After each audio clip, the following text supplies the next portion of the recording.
How's it going, everybody? It's another review. So if you will, for me, like, comment, subscribe, all that good stuff. So I'm gonna try to get back into doing a lot of catch-up stuff. Trying to figure out how I'm gonna run this to catch up on movies that I missed, and then also do the new and upcoming releases. So I'm gonna.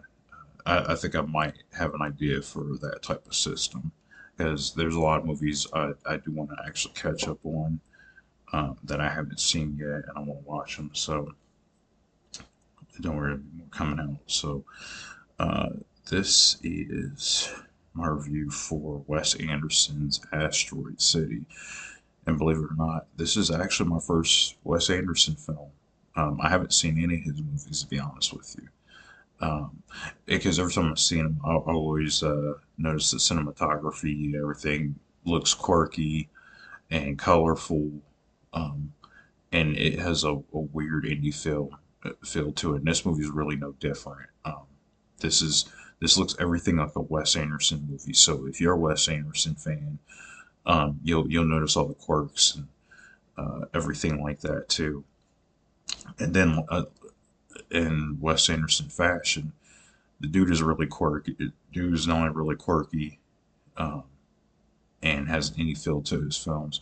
He usually has a star-studded cast behind uh, his films. So, and again, this one's no different. Anyway, it's got, if I can try to get everybody, this movie, so this is a star-studded cast. Like, I don't think there's not, I mean, there's small actors in here, but the vast majority of this casting is really large. Um, I'm surprised Bill Murray wasn't in here.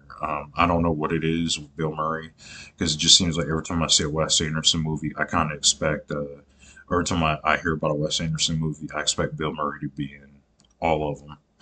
So, yeah, so this movie has Jason Schwartzman in it. Um, yeah, Jason Schwartzman. Yeah, Jason Schwartzman's in it. Adrian Brody's in here. Jeffrey Wright's in here.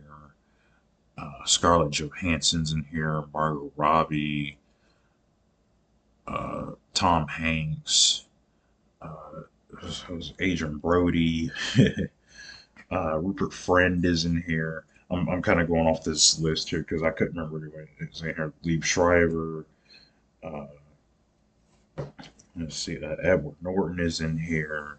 So it's big. This cast is huge. The kid who played the kid who played the new Flash. What's that bully's name in Spider-Man? Flash Thompson, is that his name? New Flash Thompson kid was his name. Tony Revolori.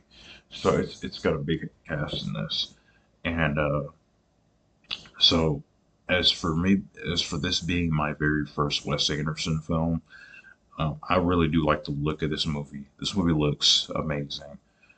Again, like I said, it's just like his other movies. It's really colorful. It takes place in the 1950s, so it has like a real 1950s look to it. It has a 1950s feel to it.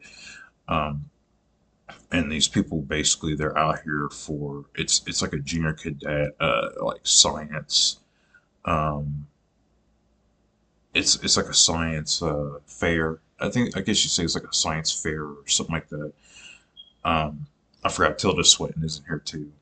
Tilda Swinton, man, it's just so many people here. Matt Dillon, Willem Dafoe, yeah, Jeff Goldblum. Which you'll it's weird when you see the credits who you see Jeff Goldblum play. So um, there is a lot of dry humor in here that I thought was actually pretty funny. The part where what did he say? He says something to he says something to Jason Schwartzman says to his kids because his wife died, their mom died, and they didn't find out until later, and because they're basically waiting for Tom Hanks to come get the kids because the car broke down, and this is at the beginning of the film.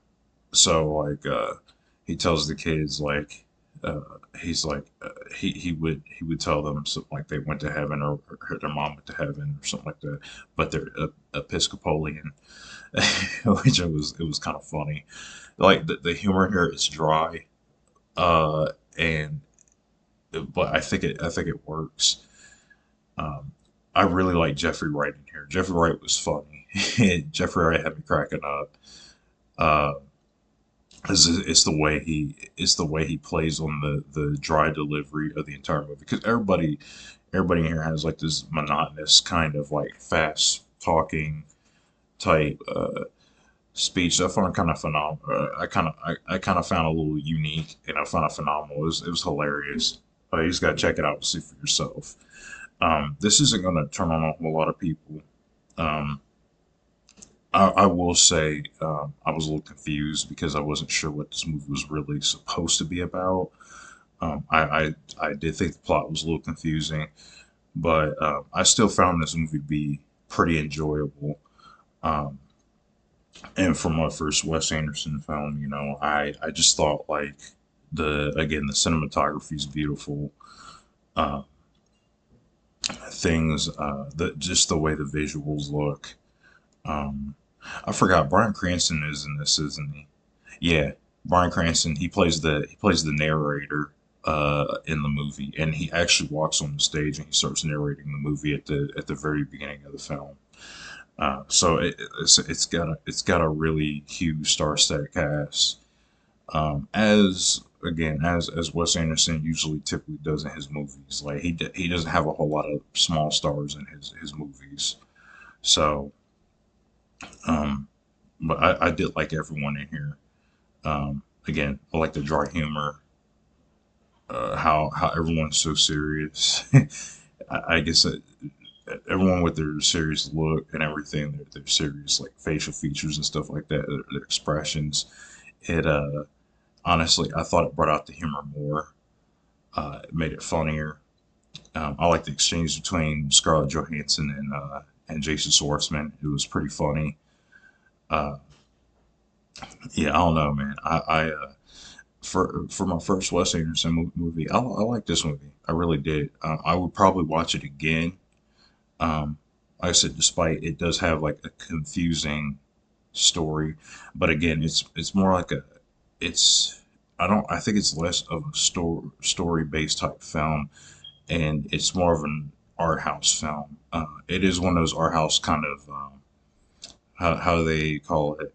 It is one of those pretentious type movies that you watch, but I don't know. I really thoroughly enjoyed this one, and I want to check it out. I want to check it out again, and I definitely advise you to check it out. It's free right now on Amazon Prime, if you have an Amazon Prime subscription. So I would definitely look into this one. I'm going to give this one a just a solid recommend. I'm not going to say high, but it's just a solid recommend. Definitely look into it, check it out. It's definitely worth the watch. And again, especially if you're a Wes Anderson fan, you should definitely check this one out too if you haven't seen it already. It did drop last year in 2023, so definitely give this one a watch. It's actually good. Um, yeah, Asteroid City. So if you saw Asteroid City, if you liked it or didn't like it, again, go ahead and like this channel, comment below and tell me what you thought about it, and subscribe to the channel for more reviews. And I will see you in the next review.